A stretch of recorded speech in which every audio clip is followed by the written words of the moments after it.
Hello everyone, and welcome to this video that's slightly different to the usual Cotswold Bees ones. We're actually in the office today for the first time, and the reason for that is, given the topic of organic honey, I need to make sure I've got all my facts and figures and notes close to me, and so the office is the best place. So why the interest in organic honey? Well, when we're at food and farming festivals, it's very often the case that people come up to us and they say, "Is your honey organic?" And I'm never quite sure really how to answer that question. According to the strict definition of organic, it probably is. But what they really mean is, has your honey been certified as organic by one of those organisations that's allowed to do so? And of course the answer to that is no, it hasn't. So I have to say, no, our honey is not organic, or it's not certified organic anyway. But why do you want to know? And they always come up with one of the same two answers, and quite often both. Well, organic honey is better for me, and it's better for the environment. I think what we need to do is look at those claims and see if they're actually true. And what I'm going to do is I'm just going to look through the organic requirements and talk about them. I'm not going to comment either way, mostly, because I have a vested interest.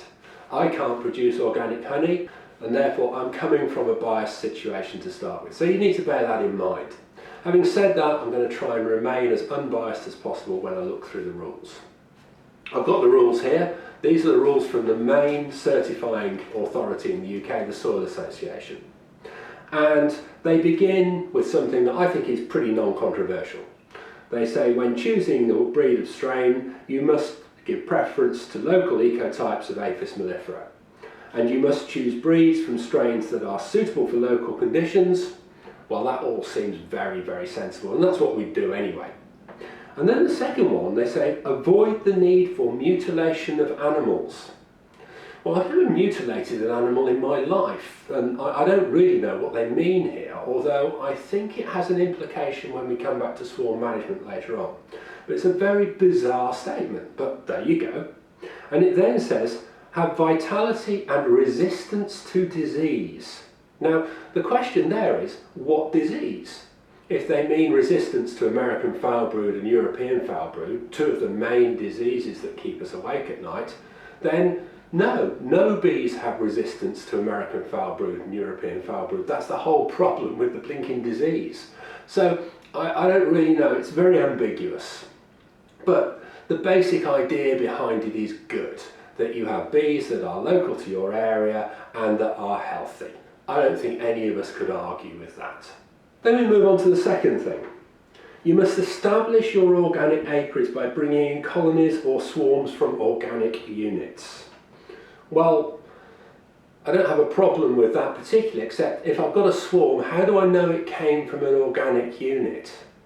I just don't understand that, but nonetheless. It then goes on to say if you're going to convert an existing apiary, it's going to take about 12 months to do it, or at least 12 months. Fair enough, no problem there. During this time, and it mentions this later on as well, you must use, or you must replace actually, their comb with organic wax. Now let's be clear about organic wax. Organic beeswax foundation, or organic wax generally, has to be produced by bees in organic hives.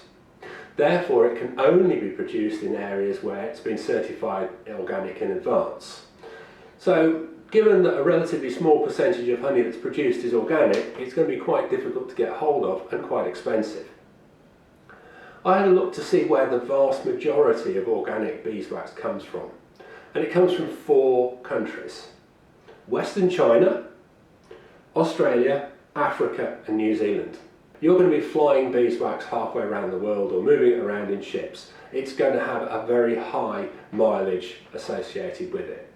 And so I don't think that's terribly environmentally friendly, but nonetheless, if we're going to have organic bees, it seems probably reasonable we have organic beeswax in the hives. You must increase your stocks by dividing your own colonies, yeah, fine, or bringing in colonies or swarms from other organic units. It does not say there that you can increase your stocks by bringing in queens and splitting, even if those queens are from organic stocks. It also says you may replace up to a maximum of 10% of your colonies each year with queen bees, which seems to contradict the previous one, but with queen bees, and swarms from non-organic queen bees or swarms only when organic stock is not available in sufficient number. So if there is a situation where you can't get enough bees, you can bring in up to 10% of non-organic bees. Now, if those bees then mate with your bees in your own apiary, does that mean that your apiary is now non-organic? I don't know, it's a bit of a circular argument again, but we're allowed to do it. Then, it says, and this one I find very bizarre, exceptional rules due to catastrophic circumstances, with the approval of your competent authority, and in the case of high mortality called by health or catastrophic circumstances, you may renew or reconstitute your apiaries with non-organic bees when organic bees are not available.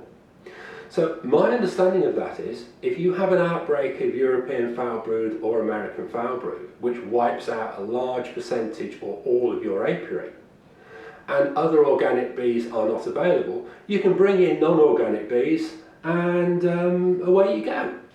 Moving on, there's a whole load of non-controversial stuff which is basically the same for organic and non-organic bees.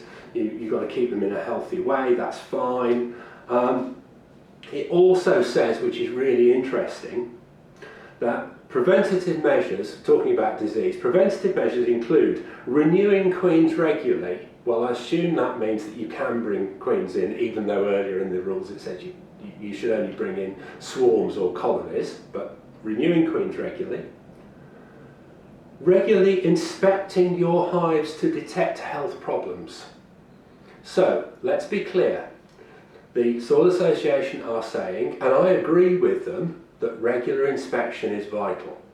So that means that if you have got hives in an area, even if it's organic, if they're not regularly inspected, that will ride roughshod over the rules.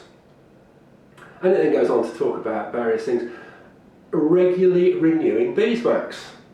So you've got to bring in foundation in the same way that the rest of us do. And we know bees do better on new foundation if it's renewed on a regular basis, and it's a good way of preventing disease.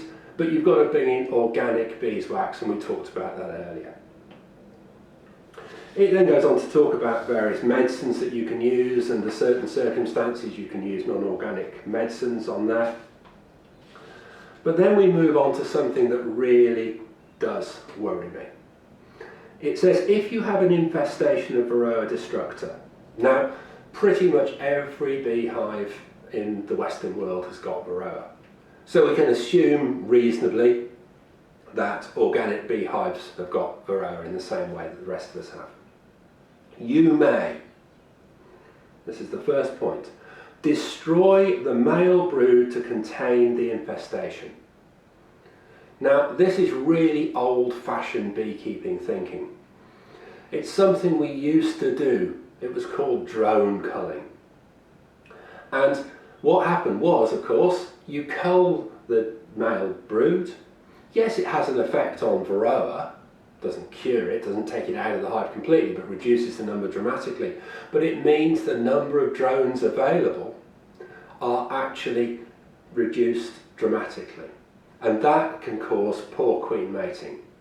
But I would also remind you that one of the first things it says in the actual rules is, and I need to go back and quote it, avoid the need for mutilation of animals. Now, quite how cutting out drone brood, possibly with even a comb that is used, is avoiding the mutilation of animals is a total mystery to me, because presumably they're saying that the brood isn't an animal until it actually emerges.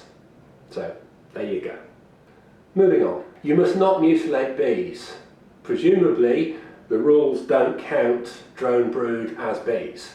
For example, clipping of wings of the queen. Well, people disagree on this, I know. I'm a great fan of wing clipping on queen bees, and I've made a video on it, and I'll justify it. I think it's better for the bees and better for beekeeping and better for the environment. But fair enough, they say you mustn't do it. That's okay, that's fair enough if that's what they want to do. But the word mutilate, I do not like. We're not mutilating the bees. We are clipping a wing. Even further, it says, you must leave your colonies with enough honey and pollen reserves to survive the winter. I'm all in favour of that. Absolutely brilliant. We know bees do better on their own honey than they do on substitute feed. There may be commercial arguments for feeding under certain circumstances, and that's fine, but this is great. This is fine. Then it says, you may only feed your bees when the survival of the hive is endangered due to climatic conditions. Well, if you've got to feed your bees, it means you haven't left them enough food. So this is a circular argument again. It makes no sense. It says you may only feed them with, and this is where I lose the will to live, organic honey, organic sugar, or organic sugar syrup. We beg our beekeepers in the UK, and on courses we say to people, you must not feed your bees honey from other hives. The reason being that actually honey is a source of the spores for American foul brood, and it's a great way of spreading American foul brood. This statement, you may only feed them with organic honey, should say from their own hive. If you feed them with organic honey from other hives, this is the height of irresponsibility. There we go. So, another one that frankly is bad bee husbandry. And various other things we move on to which are fairly non-controversial, but then it gets to the one that really amuses me. When you are siting your apiaries, you must ensure your bees have access to water, enough natural honey, enough natural nectar, honeydew and pollen sources to sustain their colonies. Nobody would argue with that.